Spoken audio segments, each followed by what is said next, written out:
This time on No Not the Mind Probe, episode number 71, Dalek See, Dalek Do.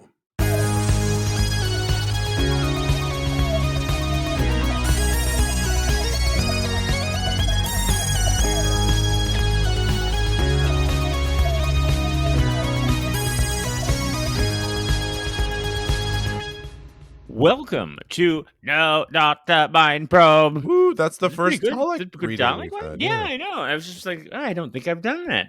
It's pretty good. I mean, I think Pretty it's pretty good. good. Yeah, basically that was it. I nailed it. Watch out, Nailed it. Briggs. You're watching, maybe, if you're watching us on Maybe. YouTube, or listening, and hopefully you're listening and watching. If you're just doing the visuals, it's going to disappoint, I'll be honest. You got to have the volume on. Yeah. You're not getting to take in all this. Yeah, there's a lot you'd be missing if you just were looking at us. Because, but what we are doing, if you're trying to figure that out, is we're doing a podcast, and this is one where we watch and rank every single Doctor Who story ever. My name is John Grant. I am a lifelong Doctor Who fan.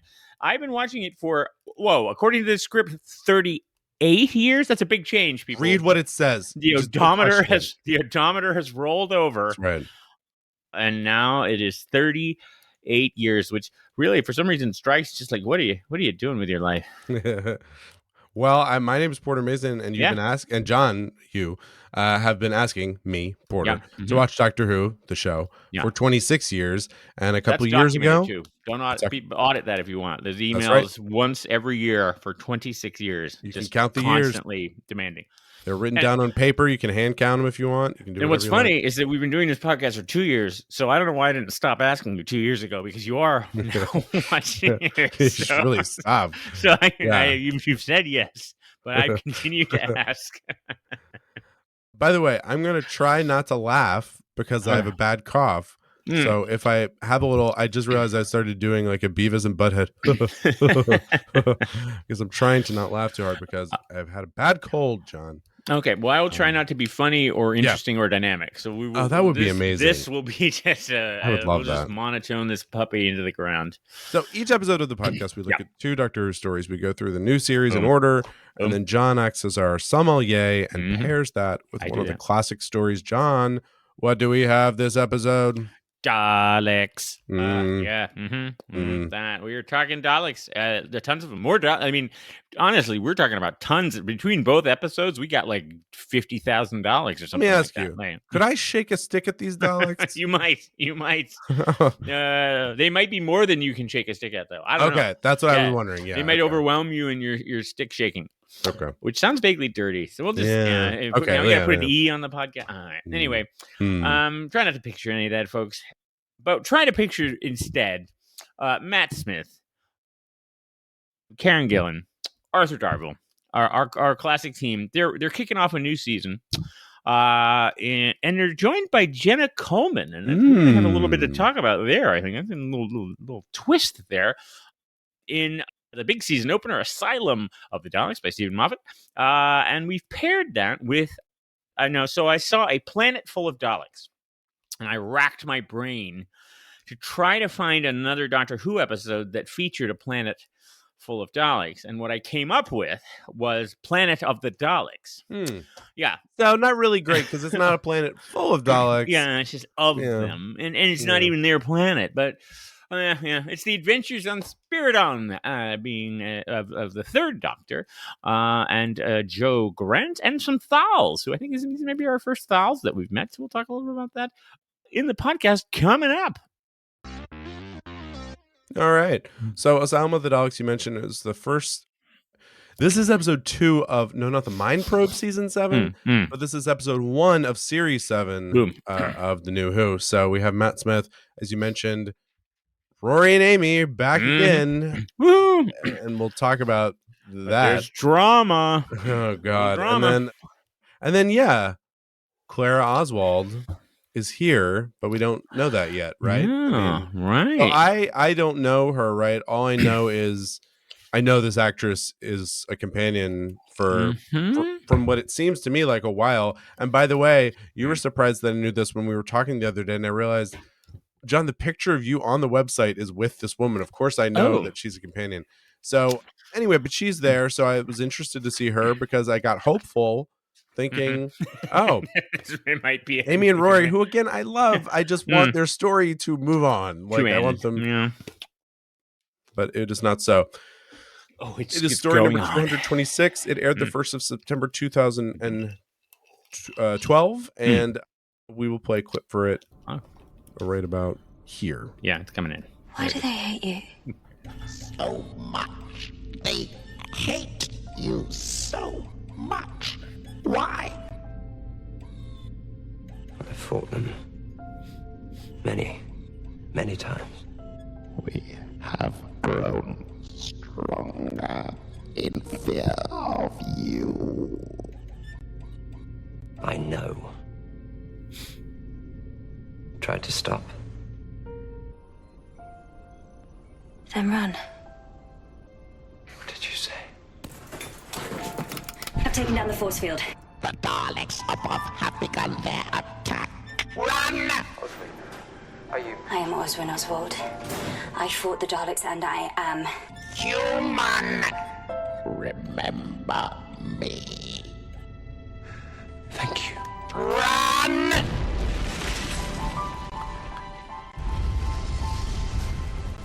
Run, you clever boy. And remember... All right, there's Oswin, as we know her here. Oswin. Okay, so I to be honest, I probably need to watch this again because I was confused by a little bit of the back and forth with which Daleks are doing what, and also I became focused more on companion happenings. So I'm going to talk about mainly my feelings of the companion happenings and mention what seemed to be the plot, and then you can correct me on all that. The Doctor is led into a trap by someone named Darla. I guess that was mentioned. I don't know. I didn't really understand what that was. He's kidnapped by the Daleks and taken to the Parliament of the Daleks. Okay, but then I want to talk about this. This is the ultimate annoying thing, which is that great. Amy and Roy are still here. Yeah. And then they do this dumb thing, which we've talked about so many times, which is like, but now they're divorced and not in love anymore. Amy's a model, as we mentioned, and of course, because you become a famous model, you must just be mean and terrible now, and they're jaded. And it's just when I first saw these scenes, I thought this is annoying, but maybe it's some dumb alternate timeline, and then we're going to snap back to the normal one. And it's like, might have been Ben or no, anything. I don't. It is. It's real. This really happened, and it's just so dumb. I just didn't like it. A lot of people were wild about it. It's like, okay, if you hadn't just done 2 seasons of Rory dying and Amy being like, no, he's my only one, and then Amy like living out to be 90 years old and being no, he's my only. They went through all that, and they can't go through. For God's sake, they go through all that, like universe-defying things, waiting for thousands of years and then hundreds of years, and they can't like go to a couple marriage counseling sessions to keep it together. I mean, I'd like to think that if I died and came back to life, that would strengthen my marriage. I think so. I think it pulls you together. I think as a couple. What if you waited in like the parking lot of a Chili's for 1,000 years until Mike came out? Wouldn't you feel like that you guys would probably be like, hey, we got to see this through now? I feel like if it's one of those things, like, if I were still interested, if I were still like, you know what, I'm perfectly content that I sat in this Chili's for a long time, and I ate a lot of chocolate lava cakes, and I'm good to go. Then that would be really strong. Yeah. All right. So I Chili's. It's our new corporate sponsor. Yes, please use product. Chili's. No. Go to Chili's and use product code. Probe your feelings. Probe your friends, and they'll give you a free bloomin' onion. I don't know what they sell at Chili's. Yeah, just say to your waitress, "I would like to probe you." Yeah, and now they'll give you that 10% discount. Okay, so Doctor's here with a bunch of Daleks, and then the Daleks are asking him for help. Him. Right. So, first of all, there's a parliament of Daleks. I don't know if they vote on things. It was it's a good excuse to have a whole bunch of them in a room. I'm not sure they. It did. Some of the things they said were interesting because they came up with the classic episode 2, which is the Daleks have a great respect for the Doctor. Yeah. And they really, I know this sort of happens with enemies and heroes in general anyway, but you realize why a lot of times they don't often kill him because they're kind of like, Yeah, but he's like the only one who even matches up with us. Like, Yeah. there's a respect there, and like, they. I mean, like the De Niro and what's his name in Heat, Pacino, Right. like they'd be like a Dalek and then Matt Smith in a cafe just talking about, life. Yeah. And then they So go back to killing each other. they're asking him for help, and Yeah. here's what I don't quite get. So a ship has crashed in a big ship has crashed into a planet, and this planet was keeping other Daleks. Yeah. Crazy Daleks, I Yeah. guess. Yeah. Like the really bad ones. I don't know. It's a little funny to me. Daleks. Mm-hmm. And then so the good Daleks, but they're not good. I didn't get this. Those Daleks are like, hey, we have to prevent them. We have to destroy that planet. Right. Because we But don't we want can't the bad get the Daleks to get out. shield down. Right. Well, but then there was music coming from it. They were confused by that. They're like, we don't understand what's going on. I guess I just don't understand this concept. Like, they're not good Daleks, right? I mean, they're those ones are really insane. Like, Yeah, they're freaked out by that. They're the MAGA Daleks. Yeah, like, right.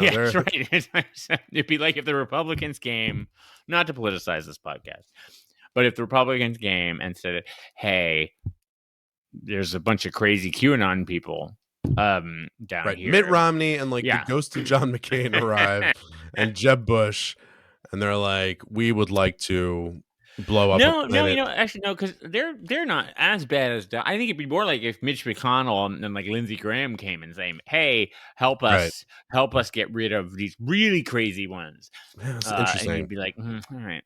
So That's anyway, a good analogy for our overseas listeners. Paul, just Google it.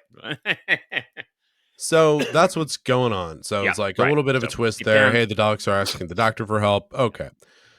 Amy and Rory, honestly, I don't even know what they're doing most of this episode. And then, like, spoiler alert, by the end, they get back together. Oh, like, we would have never known this. Yeah. But like throughout the episode, I don't know. It's just like annoying to see them because it's like we just keep setting them back. We talked about this last episode, but this is where it's played out. It's not interesting. We just keep moving them forward and then advancing them back and then moving them forward. And it's like, but they don't go to new or interesting places. Yeah. Like, it's just, and again, love these actors. They're probably my favorite companions. Maybe Donna. I don't know, but they're like up there. Well, and yet, yeah. Because they aren't really doing anything interesting with it in the episode. So I contrast this to, and you're a fan, I believe, of this show, Parks and Recreation, yes? Yes. Big Parks and Recreation. Remember in the final season where they have the beginning couple episodes have Ron and Leslie not talking to each other, right? They're in a fight because they flash forward a few years, and they're in this big feud, and then they lock them in the office together, and they have that amazing episode where it's just Amy Poehler and Nick Offerman playing off each other, and it's brilliantly funny. And they explained the fight was watch the show, folks. But get Peacock, watch the show. Peacock also sponsoring the podcast. We got to get the money first, but we should try to remember that. But anyway, use Peacock. Use Peacock. Use product code Chili's, and then I think somehow that works out. I'm not sure how it goes, but. Yeah, but make sure you get to the Chili's within 24 hours to tell them you've used product code Chili's at Peacock so that they know it's pro. But then you got the bookkeeping's a mess.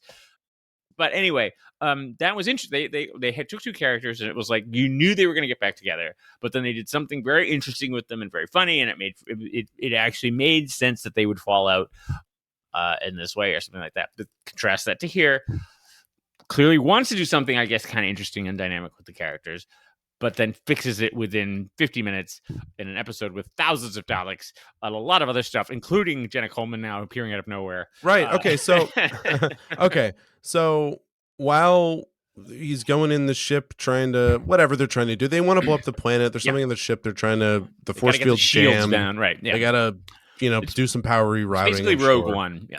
Yeah. Mm-hmm. He is there. Essentially, there's this ever-present voice throughout the ship that's able to contact him. Yeah, and he's amazed by it. He's like, "How are you able to do this?"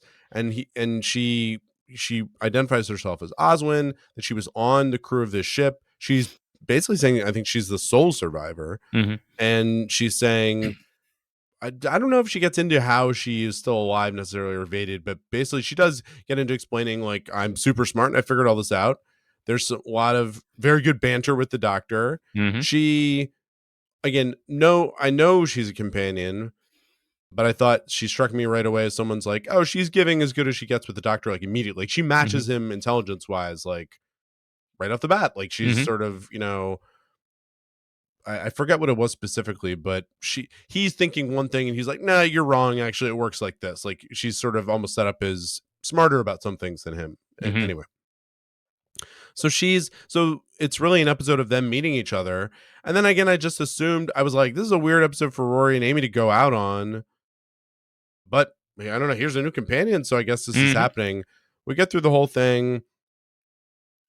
It in some ways, in my opinion, doesn't really matter, but they like solve the problem by Oswin doing some stuff to like get them to self-destruct. I bet she rerouted some power. She rerouted some power, definitely. I bet that happens, yeah. And there's a funny moment at the very end, and that's why I say sort of funnily, because at the very end, the doctor's like, I know what we can do, and it's this, and he explains it, and it's like, yeah, I don't know, that's a really... again, I'm sure people thought a very long time to think of the plot, but it was just so like it was this revelation of like what we can do is, and then essentially it was power rerouting details, and it was like, oh, what an epiphany, we can do this thing. I don't know, it was so presented as this, the big move, like, oh, okay. It reminds me of when you've talked about before your procedural shows where you like to solve the mystery, but you don't like it if at the end the mystery is revealed and you're like, well, okay, but how would I have known that specifically? Like that would have been impossible for me to know, given this. And that's what it felt like. With some detail about the ship that they made up. It was like, okay, well, I guess I wouldn't have known how this made up ship could have worked. I don't know. Right. And you can contrast that with,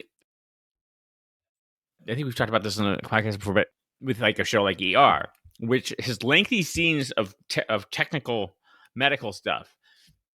It's riveting and fascinating, but at the same time, I mean, I'm sure they have consultants and experts, and they're trying to get it all right or whatever. And you're just kind of watching it, and they're like, "We got to do blah blah blah blah blah." And I'm like, and you're just kind of like, "Yeah, okay, sure." I mean, sure. That sounds great. It's great. Yeah, I appreciate that. Similar here, it's like, yeah. I mean, if you're gonna sell that as cool, you gotta ER it, right? It's got to be cameras swirling around and people doing all sorts of stuff. And one of my favorite things is that John's favorite term from ER is prep for lavage. Yeah. And he was trying to explain that to one of our friends who is a doctor. They're like, that's just water. That's just putting water on something. So prepping for it would be like, I don't know why you get the water. He's like, yeah, exactly. He's like, I don't know what I'd be doing. Who is prepping for the lavage? Like they would just get the water. Like why would I don't know. Look. George Clooney said it. I don't know. You want to take it up with George Clooney? Apparently all the time. Yeah, exactly. Okay, so then the big reveal at the end. Yeah, big reveal is he's going to save Oswin. It's sort of sorted out that they're going to solve the issue here, and I guess blow up the planet and get away. And he's like, I'm going to go get you, Oswin. And then when he shows up, oh my gosh, Oswin is actually, her consciousness is inside a Dalek. And what's happened is she was a crew member, super intelligent. The Daleks tried to steal her intelligence, put her into a Dalek. She kind of revolted back and asserted herself. Change her individuality. Yeah, but she is still, which would be very difficult from within a Dalek. But from what I understand, she did, but now she's a Dalek. So it's like, all right, well, see you later, Oswin. Good luck with all of that, and then they leave. I thought it was a bit clever how he's talking to her at the very beginning, and she's talking about making souffles.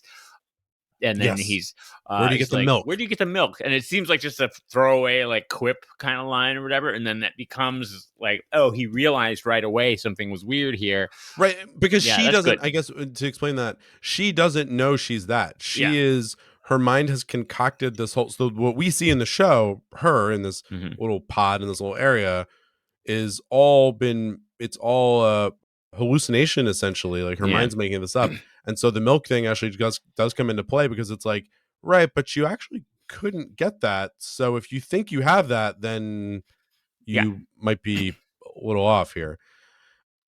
Another thing that's I'm almost positive has got to come into play in future episodes.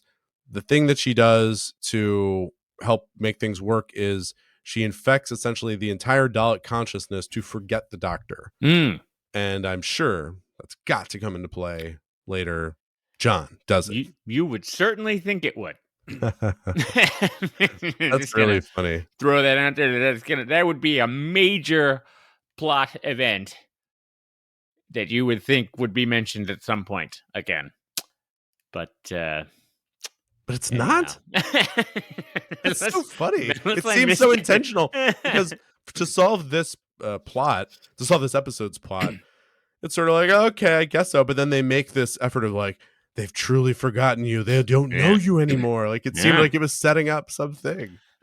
Yeah, that's what you would have thought watching it too when it first came out. Well, anyway, and then very importantly, Rory and Amy get back together. They just kind of breathe a sigh of relief. So there you go. I don't know. Interesting. Well, and then so the surprise is twofold, right? There is a general plot surprise of like, oh, this woman is actually inside the Dalek, but then I knew she was a companion, so I thought this is how she starts. And you said, again, I think prior to the podcast, you were telling me other people, even before this, they knew that she was the companion. Well, yeah, too. this is it's a very weird. It's very interesting. It's a plot twist built around knowing behind the scenes information about the show. So she was announced. Jenna Coleman, who's very lovely, was announced as the new companion, and she was on the cover of Doctor Who magazine, which obviously is in most major newsstands. And you get, when you get the swirling headlines, it's like a little swirling picture. And so, and a new companion in the UK is a big deal. So it would have been announced in the papers and stuff like that. So then, but they kept it a secret that she was going to be in this episode. So everybody knew Amy and Roy were leaving. They knew they were going to leave about halfway through the season. They're really worried if they were going to stay in love. Yeah, everyone's very worried about that. Deeply concerned about that. And they knew Jenna Coleman was coming, but then this episode drops and it's a huge surprise. Which is just weird to me because it's like, okay, so the twist of this episode in part relies on you knowing something about what was going on behind the scenes, like a major casting decision. I don't think. I think it's a twist. With. I think it's a twist anyway, but I think it's a bigger twist when you knew that she is ultimately that, because you're like, oh, so wait, like what's going on? Like so yeah. So they rely on this, or they don't rely on it, but it's a very interesting. It's a weird little twist.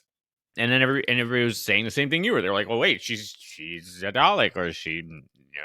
How is she going to come back, or what's going to happen here? And so they're definitely saying this is actually Stephen Moffat's first Dalek story. He's never written. He's written the Daleks into other stories, but this is the first Dalek story. As you saw, there are a lot of Daleks in it. So the trivia is that they are all various people's personal Daleks. Collectors over the years have gotten old Daleks through various things and auctions, and the BBC had old prop ones in places. Russell T Davies had a Dalek. So none of these were like computers. They were all. I mean, some of them were, but I mean, a lot. The ones in like that Rory's in with them on the sort of Asylum itself, a lot of those are real props that they got from various people who built Daleks themselves, and like really good ones. And so they basically tried to call in all of these Daleks. And so Stephen Moffat's sort of his idea was, we'll have as many Daleks on screen as we can get, right? We'll make it a big thing. So this, one of the things that he does, and we're going to see this, I think it particularly comes to play in the next episode, you'll see, but his sort of overarching theme for this season of Doctor Who was movie posters, like epic movie posters. He's like, what's an exciting idea that would just make like a cool movie poster, and then how do you design a show around that? And so he's Asylum of the Daleks, and the next one is called Dinosaurs on a Spaceship, which is very right. So it's like, let's do something big, huge. That's sort of his overarching theme, which is kind of interesting insight into how a writer works. And so, this was sort of the first big grand opening for the story. It's a little scary. I gotta say, I thought they get the little zombie guys, and you get the little things coming out of people's heads. That's a new thing. We've never seen that before, where the Daleks are just inside people, or little nano Daleks or something, I guess. That was kind of cool. And there's a few sort of scary moments, and Rory, sort of down with the Daleks and stuff like that. It's not bad. It's not a bad episode, but just a little. Again, it is a lot of time spent on that Amy Rory thing, and then the Doctor cleverly left them, without the bracelet. It's something about them sharing the bracelet to Rory. He's going to be like, "No, you can have mine. I still love you." It's like, oh yes, well, he's done that. I don't know how many times now. I don't know. Well, look, why don't we move on to some classic Daleks? Where Planet no of the one's Daleks. in love with anyone. No one's in love with anyone. Season 10, story number 4. This is story number 68 total. It's a 6-parter that, as always, could probably be trimmed down, but it aired the 7th of April through the 12th of May, 1973. This is the Third Doctor and Joe Grant and a bunch of Daleks. So let's listen to a clip that John has prepared for us. The load getting a little heavy? I don't think I'm equipped to handle all this anymore. No? Why? Just because you found out that you're not made of stone? This job doesn't allow for human weakness. Then they should have sent a machine, shouldn't they? I thought they had. I was wrong. Good. Because the business of command is not for a machine, is it? The moment we forget that we're dealing with people, then we're no better off than the machines that we came here to destroy. When we start acting and thinking like the Daleks, Darren, the battle is lost. No. Yeah. I thought there was actually someone coming. Look out. Porter behind you. All right. Some nice John Pertwee moralizing. There are a lot of speeches like that in this. He was talking to what was that guy's name? Taran. I believe they all have Taran. names. Yeah. Spoiler alert, they all Bernard have names Horsfall. in this episode. Okay. So big twist. Joe and the Doctor land in the TARDIS in a little, it's like a jungle planet.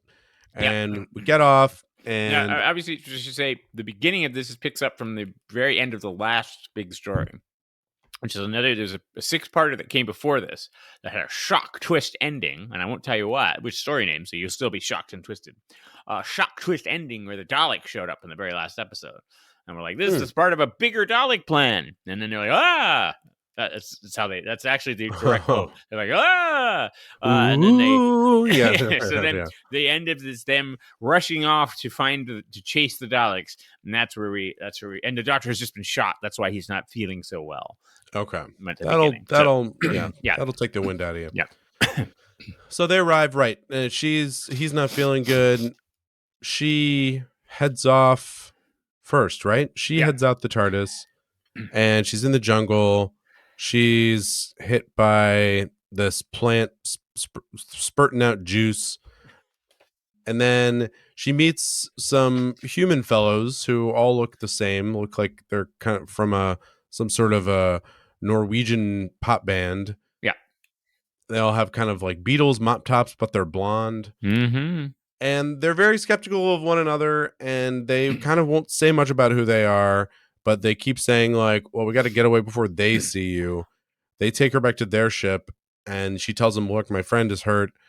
They say, okay, we'll go get him. You stay here. Watch out for them. Don't have time to explain who them is. See you later. Yeah. Yeah. So they head back. She kind of goes explore. Joe goes exploring, and she gets hit by those plants. So she's down for the count a bit. What we find out is these people are the Thal, and where are they from? John, they're from Skaro. Whoa! Oh man. Okay, so we know that is the home world of the Daleks, and the Doctor says, "Oh yeah, I know you guys have history with you." By the way, he doesn't die.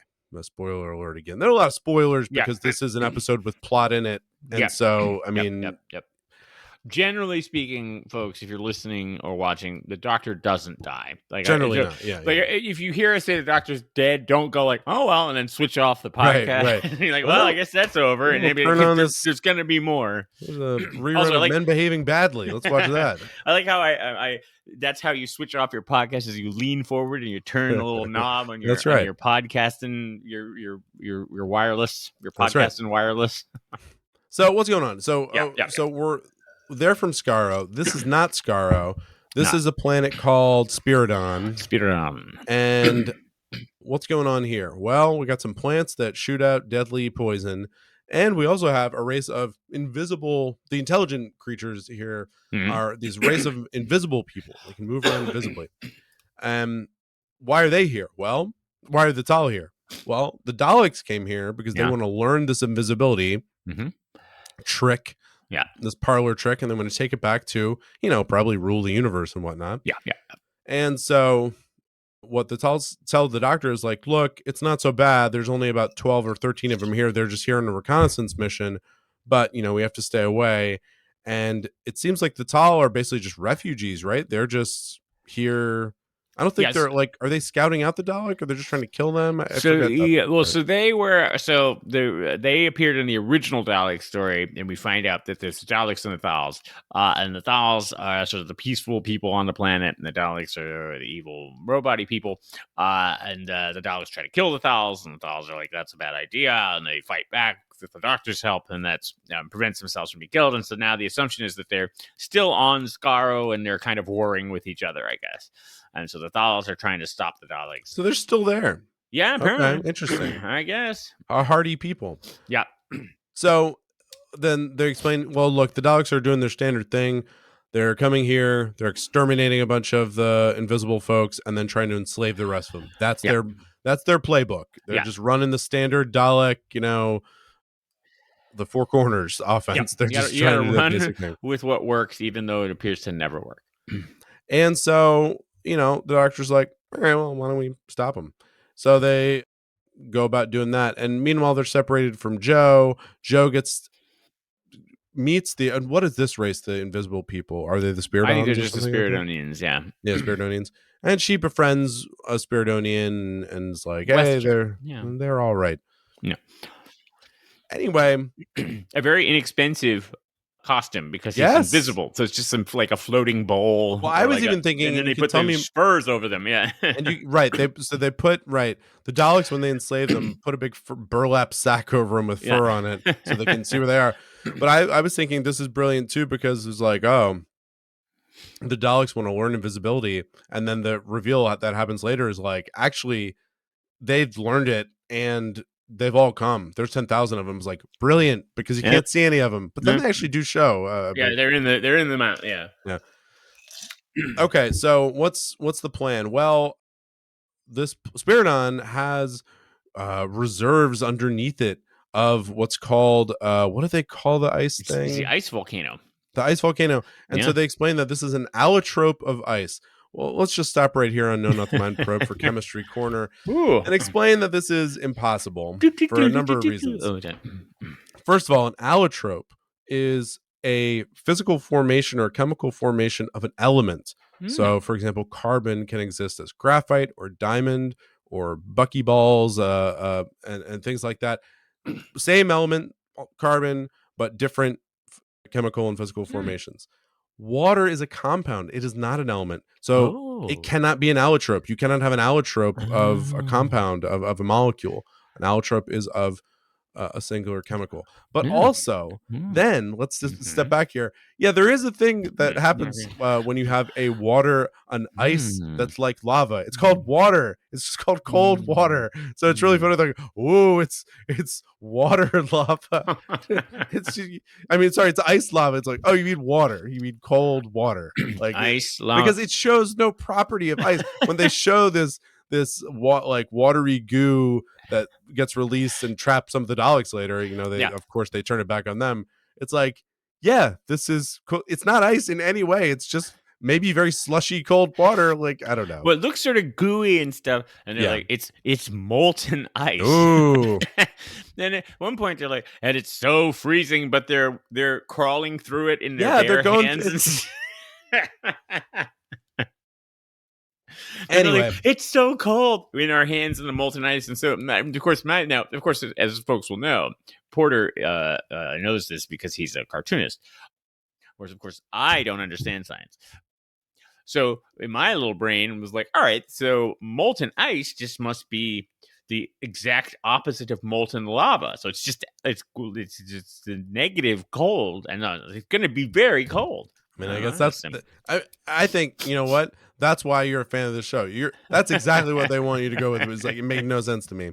Anyway, it doesn't matter. They're all having fun. Look, we're having fun here. And so then within the Tal, they have our little group here, kind of little main group. And they all have little things going on. We have the leader, who's kind of this reluctant leader, who's actually a doctor, but he got put in charge when the actual leader died. They have kind of this hothead who wishes the doctor, the leader, would be going forward more.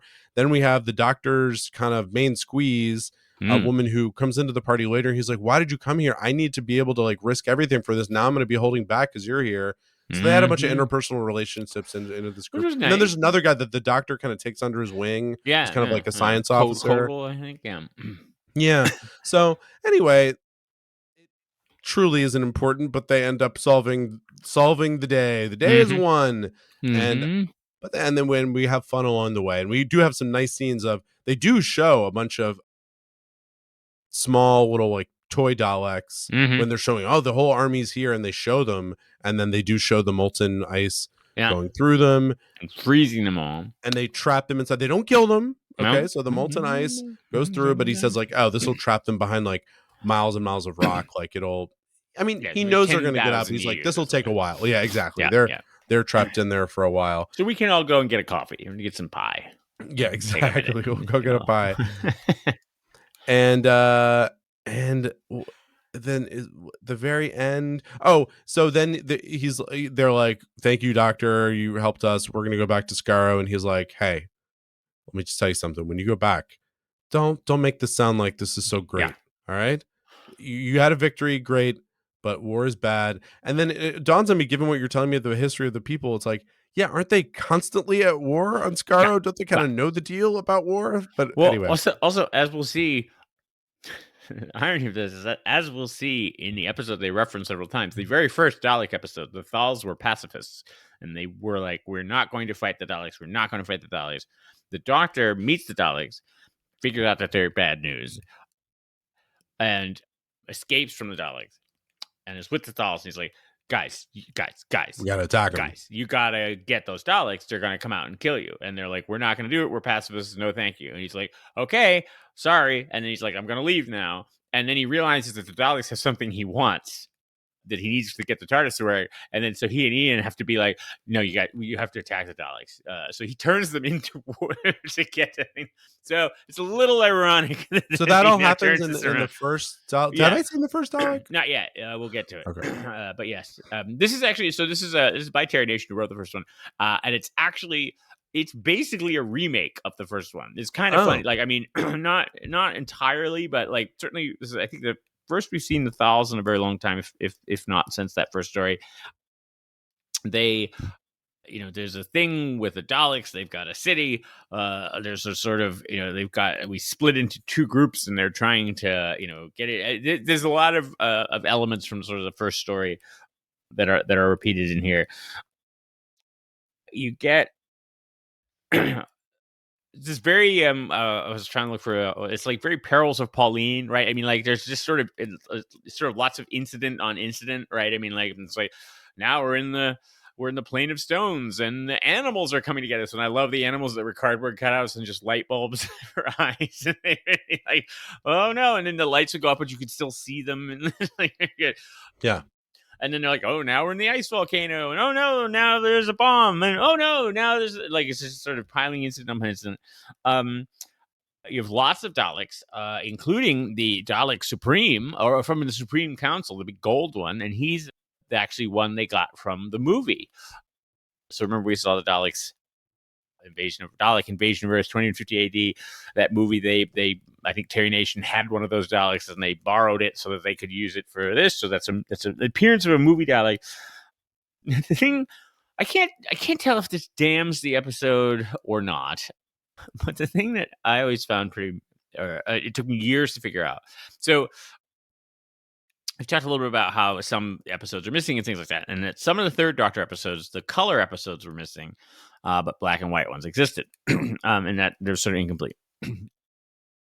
And so for a long time, this one, episode 3 was missing in color. It was in black and white. And so when they sold these episodes to PBS, they were like, "Oh, we can't. And they edited them together, right? So they didn't have them separate episodes. They were like, "Oh, we can't randomly have this 25 minutes of black and white just in the middle of nowhere. People are going to think something wrong with the TV system." So they just left it out. And then it's a better solution. And then So I had this on VHS tape. It was one of the ones I taped off of PBS when I was a kid, and it was back when I only had like 10 episodes or something like that. So I watched this one all the time. It took me years to figure out there was a missing episode because I would just. You sort of Doctor Who just washes over you. And Wait, so which episode? I'm sorry, which one? So it's right after the Doctor gets captured by the Daleks and brought into the city, and then they escape, right up to the part where they escape using the hot air balloon kind of thing up the shaft. That's all gone from the episode. So as far as I went back and looked at it later, and like as far as I could tell, and I don't know again why it took me so long. As far as I can tell, they were captured by the Daleks, and then 5 minutes later, the Doctor's just walking through the forest, and Joe's like, "Hey, where have you been?" And he's like, "Oh, hey!" And it's like, "We got away from the Daleks." And I was like, "Oh, lazy writing." I want to talk about that. Actually, I like that episode. Yeah, because I like Pertwee has done this before. Generally, him where he turns into MacGyver kind of, and then they're trapped inside the Dalek city or fortress or whatever, and they fashion a hot air balloon and go out the vent. And it's fun. I mean, and it feels very much like an 80s action movie or something like that. It's done in a very bad effects, like 60s style, but like it's fun. They do forget though, because they're like, all right, we gotta go up the shaft, and then they're in it. It's like a 10-minute sequence, right? And they're like, how far is the shaft? I'm like, it's miles. And then in episode 6, Joe and Lartep, the other Thal, they just come down on a rope. we'll just come down. Oh, is that the same place? I think they forgot how big it was supposed to be. Although you also do get a great moment of, people are always like, oh, the Daleks should never go up or upstairs or anything like that. But there's a Dalek that comes after them. They have a just floats up, right? Anti-gravity disc, I think, or something they say. Oh. But yes, it floats up after them. It's like, so Daleks could go straight up for a long time. And then you do get episode Joe Grant is on the way out. She does not leave in this episode, but her next one, this is her penultimate episode. And I think they're playing with that a little bit because she does sort of fall for that Thal, and he asks her to go back, and she's like, no. He's like, hey, you want to go back to my war-torn planet and fight with the Daleks? And she's like, I think I'm going to just go to Earth, but thank you, that's great. And then she teaches him how to shake hands, a saucy little minx. I assume that's a metaphor of some kind. Yeah, and so I think they're sort of setting up that she's going to go, but. Yeah, this is one I am very familiar with, and I've seen many, many times, and it's a classic. Theme, exterminate my themes, exterminate my themes, and my themes are love. That's a little bit of a Sandler at the end. Yes. Well, that's the Supreme Dalek. He actually recorded that track. Oh, and he's influenced by Sandler. I think that's fair. We're adherents of the repeating themes here on No Enough Mind Probe. We like to look at stuff that happens more than once and see how it affects Doctor Who and broader culture. And John, what did you want to talk about? Well, we had a request. We had a call in. Yes. Request for themes from Porter. So we're gonna go out to Porter, first time caller on a probe. Oh, hi John. Really nice. Thank you so much for taking this call. Well, so it just occurred to me that I, as a Luddite, as an idiot, I'm the average idiot on this show, and I enjoy the newer Who more than the classic ones. As your husband has said to me about the classic ones, he said, you're a good friend for watching those classic ones with John. Yeah, I generally don't. my process for watching these is I watch the new ones, definitely sit down and watch those. Yeah. And then the classic ones I usually put on while I'm doing something else. Sure. And so every now and again, and I kind of like look over now and then and be like, oh yeah, this is happening. Okay, another 7 episodes to come.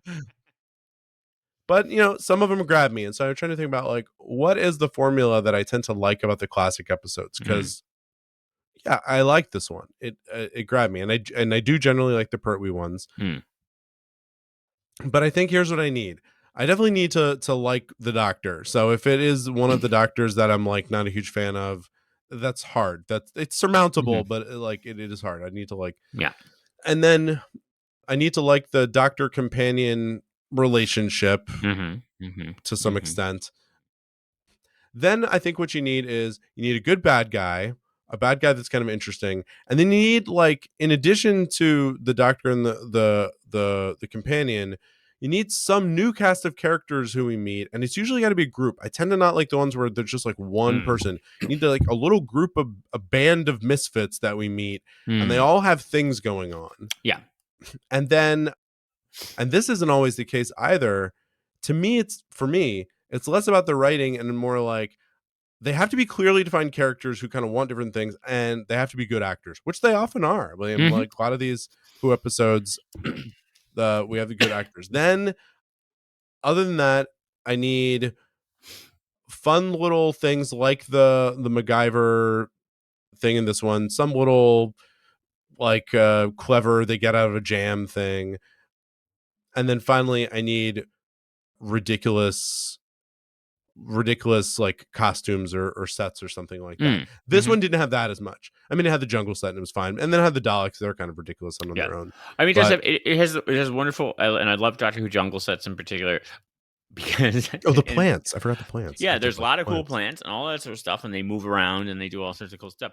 But no matter how well you shoot it, and again, do a decent job with the directions, Dave Maloney, who directed Genesis of Daleks and others, you can still see the studio floor. It's like leaves and plants, and then like clearly a very solid, like gray concrete floor that they're just working on.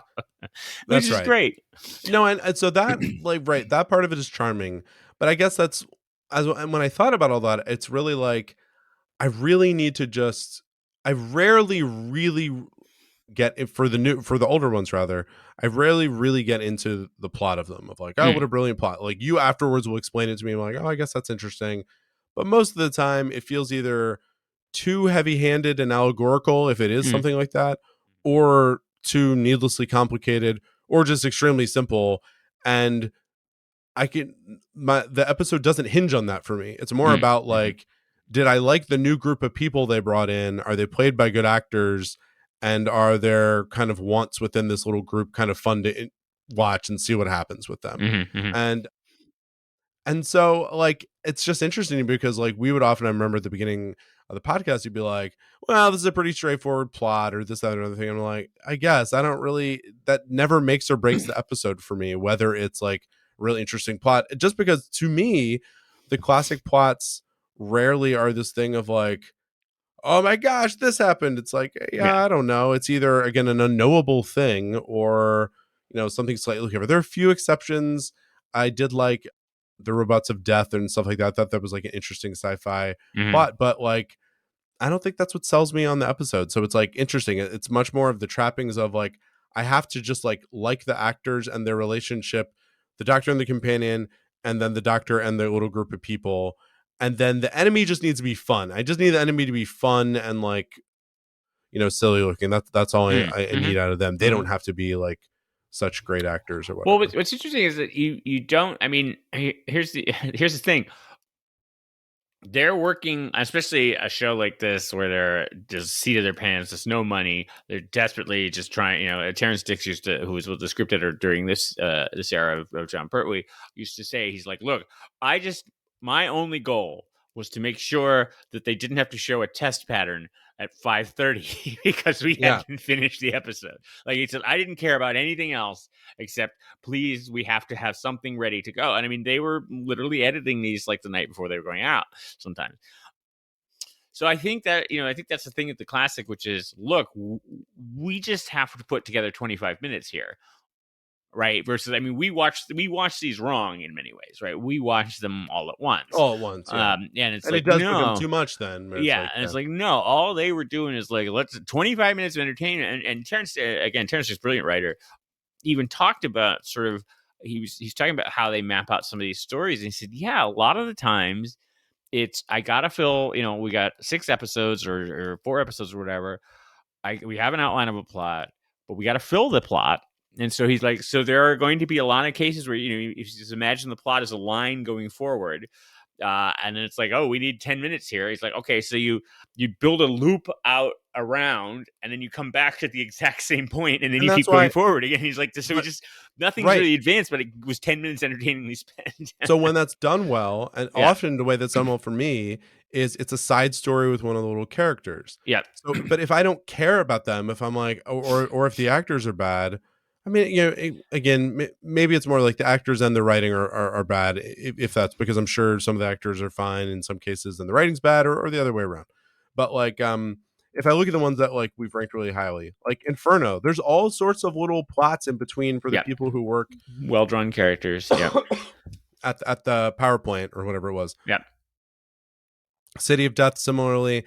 Robot is the one where it's like that really worked well for me because the silliness factor and the trappings of the, you know, they make the robot big at the end, like it's all just so much fun. And then it's certainly one where like the Doctor and Companion, it's such a great, like that's fun to watch there with that too. The Aztecs, again, tons of little interpersonal relationships. So these ones, they're all generally kind of long. I mean, I know there are a couple of like 2-3 episode ones, but a lot of these classic episodes are at least 4, sometimes 6 episodes. And so like if the other new people who are part of the story aren't just kind of fun to be around, it's just a slog. Like you just can't get through it, even though we're watching it all at once. But I think if you were watching it week by week, it would be the same because you'd say like, oh, I want to see what happens with that guy. I want to see them, you know, come back to them. Then the other thing with the bad guys, it's like, I hadn't really thought about this, but like when I looked through, I have Genesis of the Daleks, Planet of the Daleks, and Dalek Invasion of Earth, all pretty high on my classic episode. So it's like I do really need the enemy to just be kind of a fun one. If it's too, I don't know, if I don't engage with that, then that doesn't work. And then the Robots of Death, again, that was the exception where like I thought the plot was kind of interesting in terms of the allegory of it, or the satire of it was kind of fun. But I mean, you still, because of the 25-minute bits, there's actually a great I should find it and copy it and send it to you. Doctor Who magazine did a really good bit where they broke down a sort of a classic 4-part story, and I forget which, I think it was Destiny. They picked one and they were like, this is sort of the most classic sort of structure, and they analyzed it and they used what's his name, Robert Story, the book's story, right? What's his name? Yes, Robert McKee. McKee, yeah. They use him to analyze it and stuff, and they sort of are showing how the structure of a classic Doctor Who story should work. And one of the things they did point out is they're like, yeah, episode 1 sets up the mystery. Episode 2 sets up the bad guy. Episode 4 wraps it all up, and then they said episode 3 is difficult. It doesn't.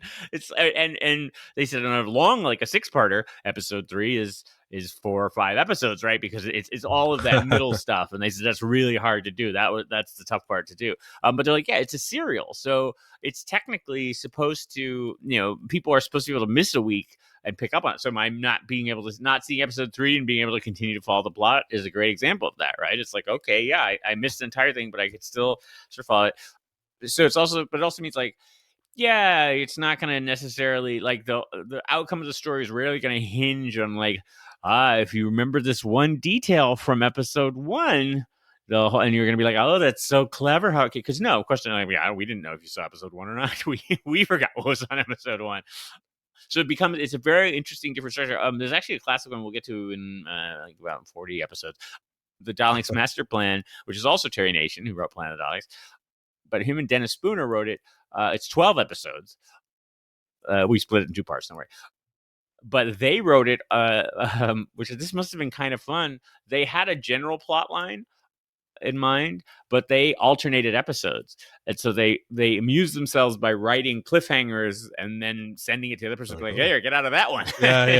Like, so they went back and forth. But again, it would be like, all right, now you have a completely different writer each episode, and it jumps around a lot, obviously, in space. But yeah, here, yeah, it's just a much different serialized writing is a much different structure. Well, and so then when I think about again, and I generally like more of them from the new one, but part of it is because I the new ones to me can get by. Often we talked about in some of our rankings where we'll just have a whole pot of episodes that are basically like, they're not extremely memorable, but like they're Matt Smith and Amy and Rory. They're just kind of good. They're okay. Like they make the relationship and the like personalities of the doctors and the companions so strong that it's kind of like, we can just get by on that. Like we can get by on that. And if the secondary cast is just not a huge factor, or maybe even at times like not really strong in some episodes, it's fine. Like it's not going to be terrible. Whereas I feel like with the classic ones, you kind of have to have it. Maybe some exceptions, like obviously the Tom Baker.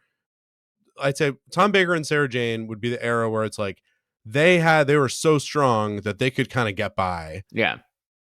Just on their own. But all the other ones, you kind of need that too. So you gotta really have a lot of things going right for me. Whereas I feel like the new ones, they've gotten into a formula where it's like, it's just always going to be pretty good. Like it's always going to be okay.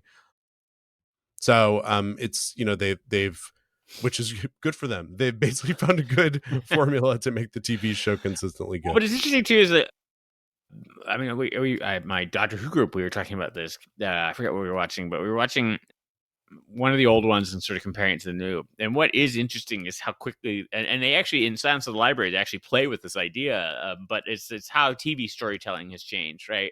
And we were watching something and it was like, a person had to go visit, it was set in contemporary Earth, and a person had to go visit another character.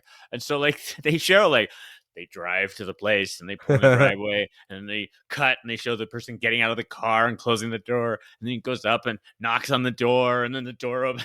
like now they would have just cut all of that and just gotten to, they just is there at the place, right? There would be an establishing shot of the outside, and over that establishing shot, you just hear the character already talking to the other character, and then you cut inside. That's it. Like you don't have to be like Alfred Hitchcock and Strangers on a Train for 25 minutes and like just watch them. Yeah, that's funny. No, they move a lot quicker. Because but again, they're not watching TV. They're not filling time in the same way, right? And then they're doing different things narratively, where they're trying to thread things throughout the season. Which I know sometimes they've done that with the old ones, but not as it's just like table stakes now, where they have to have these season-long, often multiple season-long arcs. Yeah. And of course, you've got rewatch. I mean, people rewatch now, which it's that always interests me. Is like, all right, do people, talking about sort of complexity of storyline, and I've talked about it a few times in my rankings. It's like I consider rewatchability, which is pretty dumb, really. I know. Boy, that was good, but I don't know if I watch that 25 times, I might not find that as entertaining, and that's a real downer for me. It doesn't make any sense. But it also means I feel like that they can be like, well, we will add a lot more detail and layers to stuff because people will have fun picking that out. Or, oh, I missed that, or I didn't see that earlier. Oh, that's a little Easter egg to, what happens, in 3 seasons or something like. I mean, it is the Community. You've seen the show Community. I think we've talked about this before. They have the 3-season joke where once a season they say Beetlejuice, and then in the third time, it's in season 3, it's a Halloween episode, and she says Beetlejuice for the third time, and in the background, a guy in a Beetlejuice costume walks by. It's like, that is a 3-season joke that they set up, and you would only notice it if you've been rewatching it 25 times. So yeah, I mean, sorry. Did we solve it? Did we solve the best? What makes it Doctor?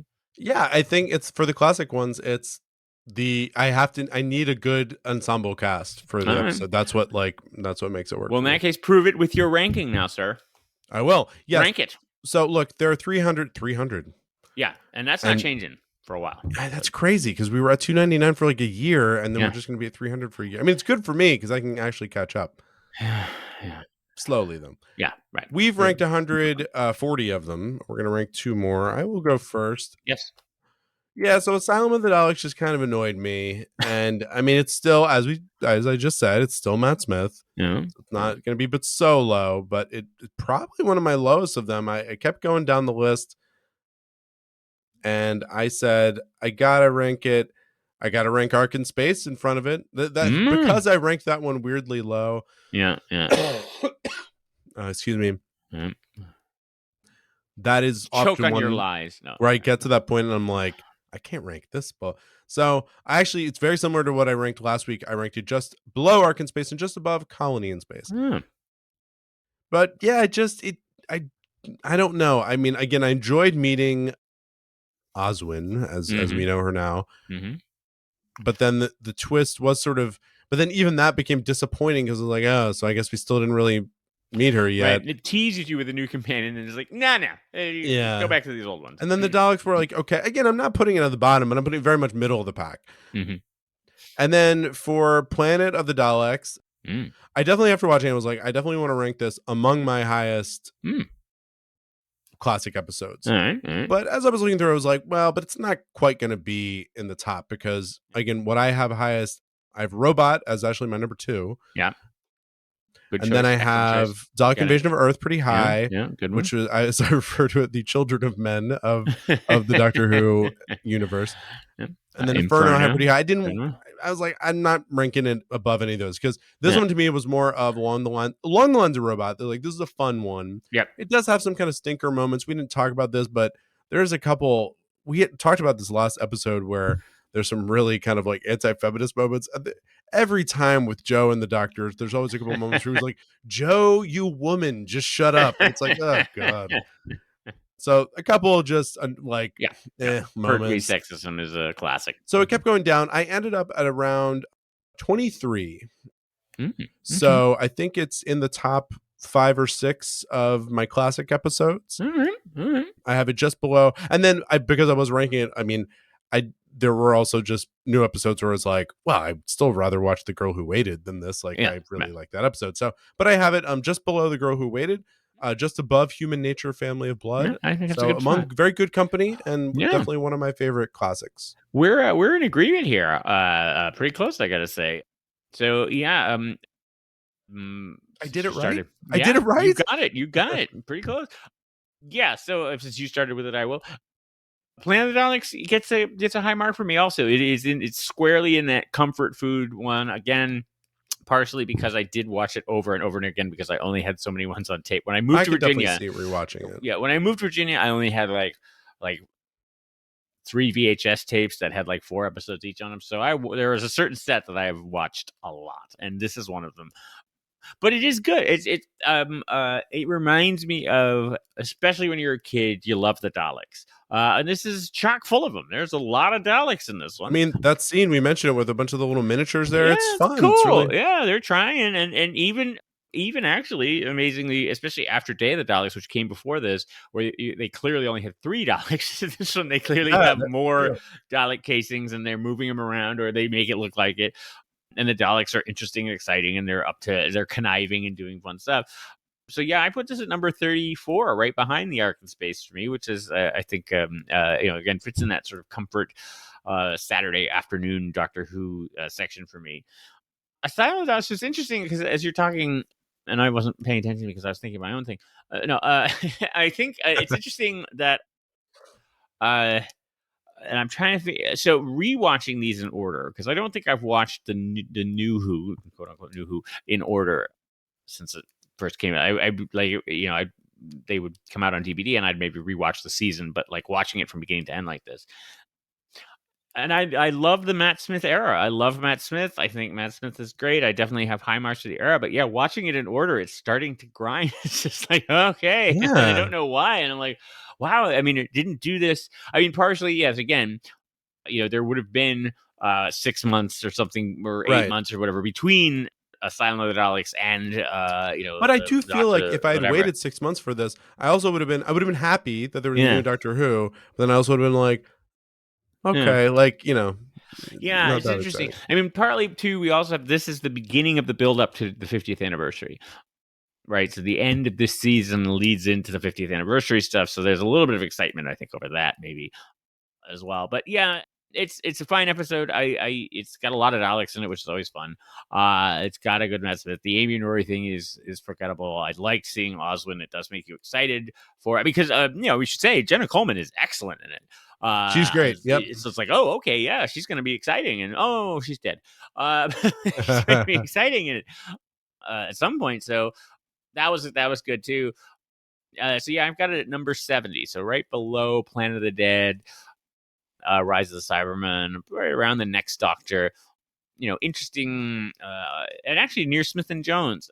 So sort of opening season or standalone Planet of the Dead, Next Doctor were both standalone specials, and Smith and Jones, season opener that was sort of didn't have to do a lot. So maybe that's kind of where this is. It's like, yeah, it's an interesting, exciting episode. It doesn't have to, has a lot of momentous things in it, but doesn't actually have to do a lot. So maybe that's why I like it. But yeah, it's in the middle of the pack for me. All right, let's look at the old computer here. And I think, we were not too far off from these. You have it 34, I have it 23 for Planet of the Daleks. It ends up at 22. Just because we both agree on it, it tends to push it up a little higher.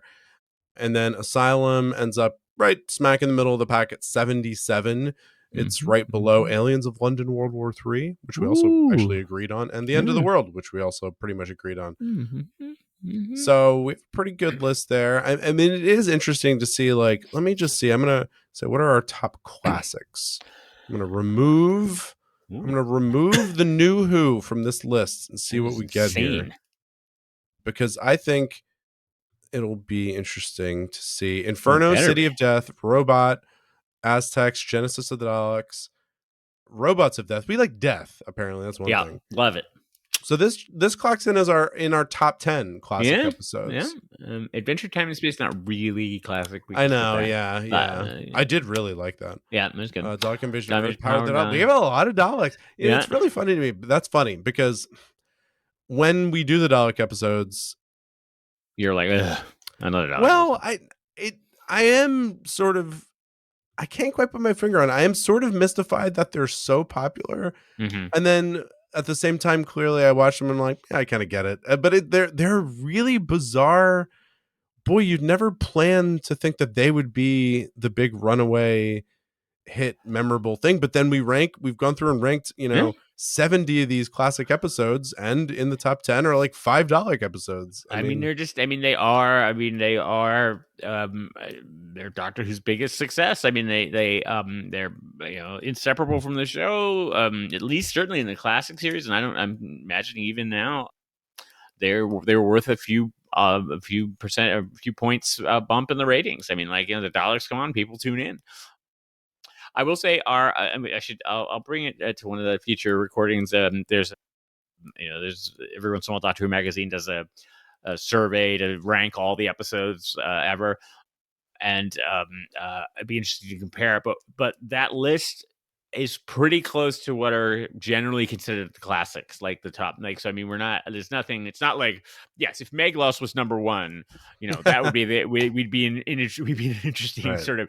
They'd probably be breaking in for special coverage, like Doctor Who podcast ranks Meglos number one, but we're pretty close to reflecting sort of, I think, the conventional fan wisdom of Doctor Who. So we're not. I guess we're not that discerning after all. I guess we're not that interesting. It's tough to find that out in your life. Turn this podcast off, folks. You're not going to get anything new out of this. All right. Well, listen. If you are going to stick with it, if you want to just read the same old rankings over and over again, you can always go to mindprobe.show and see it on our website. You can see how I'm ranking it versus how John is, and the combined ones, all that stuff. You can filter by season and Doctor and all that stuff. You can do whatever you want. Do it. You can do it. You can do it, people. You were so concerned with whether you could do it, you didn't stop to think if you should. But you know what? Wow. You should do it. That is a timely quote, by the way, for what's coming up. So, look, you should go there. You should subscribe to the podcast if you're not already. You should rate the podcast on your little podcatcher app. Click that up and dial up the app. Is that like a dream catcher? Is that people hang little circles on it and the podcasts get caught in them? That's how people get this podcast, right? I assume so. Through kind of a prism sort of a situation. I don't know. It makes sense to me. Wherever the little rainbow from the prism, and they hold their ear up to that rainbow, and then they hear us. I don't know how podcasts work. This is my understanding. It makes as much sense as anything, as far as I'm concerned. We would also love it if you told a friend about the show. So if you enjoy the show, please tell another friend, maybe a friend who's interested in Doctor Who, or maybe a friend who you're like, I want to get them interested in Doctor Who. Why don't we do what they're doing? We'll watch it along with them. Yeah. If you do that, we'd love to hear about it. You can email us, Porter@mindprobe.show or John@mindprobe.show. Also, if you're watching us on YouTube, yes, leave a racist or misogynist comment. Or an ad for something, or insult other people who leave comments. Just really internet it. First, when you type into the YouTube comment box, there'll be a little drop down where you pick the type of comment, and those ones that John mentioned, because that helps them organize it later. It's like, oh, this is going to be a misogynist one. Oh, well, tick that box. Then make sure they know that right off the bat. Analyze our appearance. Make sure you talk about what we look like, how disappointed you are after you've seen it. Yes. So we mentioned this, but yes, youtube.com at Mindprobe Show. Yeah. And you can see the episodes there. Or if you go to mindprobe.show, actually we have them all embedded there, and you can check that out on YouTube. I'm wearing a Doctor Who t-shirt. Well, very nice. I don't have any Doctor Who t-shirts. What? I don't have any. Oh, man. All right. Well, I had my little mini TARDIS, but it's in the other room. Please subscribe on YouTube. That was a good visual. Like on YouTube, leave comments on YouTube. You could do all that too. If you guys go to YouTube and do that, then we will spend more time there. But whatever you want to do. Whatever this you want. podcast is about you, because we're not going to put any effort into it. So it's really down to you. John, what are we watching next episode? That's my thing. Well, here's the thing. And you used a Jurassic Park quote. And it's dinosaurs, or as they say in the movie, dinosaurs. I like that in the dinosaurs, Dino DNA. It is. So if I understand correctly, this was one where Stephen Moffat was throwing out big ideas for the episodes, and this one was, he says, "What about dinosaurs on a spaceship?" And then that just ended up being the title. Get what you get what's in the tin here. It's the next episode of the season. It's Matt Smith. It's Amy. It's Rory. They've divorced again. No, but they're on a spaceship, flying around, and there are dinosaurs there. And so, again, reaching deep into the well of knowledge of Doctor Who, I paired this with yet our third Pertwee 6-parter in a row, Invasion of the Dinosaurs.